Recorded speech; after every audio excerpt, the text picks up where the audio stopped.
wie toch dat het wel koe. Maar nee, dat blijkt wel. We hebben wel eens eerder toch weer door het.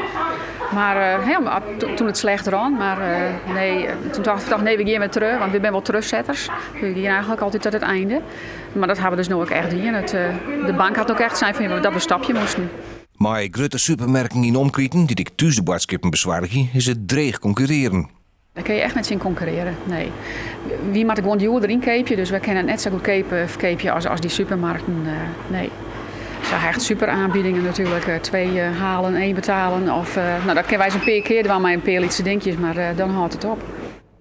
Ja, dat is heel zeer. Ja, want we zijn er echt vol instapt en vol goede moed. En met z'n allen een hele petit en energie erin stutsen.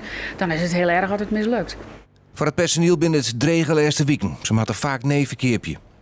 Het is gewoon een hele lastige situatie, want je wordt wel kleerst voor de klant. En het is soms zo lastig, want je kent het net.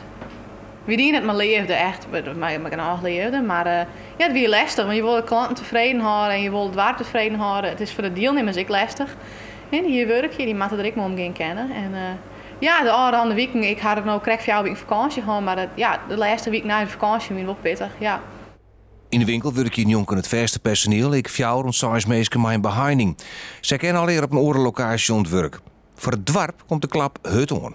Zeer spijtig. Ja, het dorp heeft gewoon een winkel nodig. Dus wij als plaatsbelang zijn daar heel verdrietig mee dat het gaat sluiten.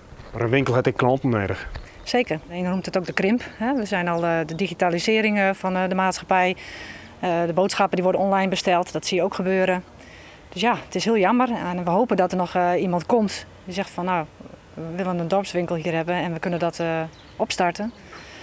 Nou, we vinden het heel spijtig. Want vooral de ouderen in ons dorp, ja, die kunnen gewoon niet zonder.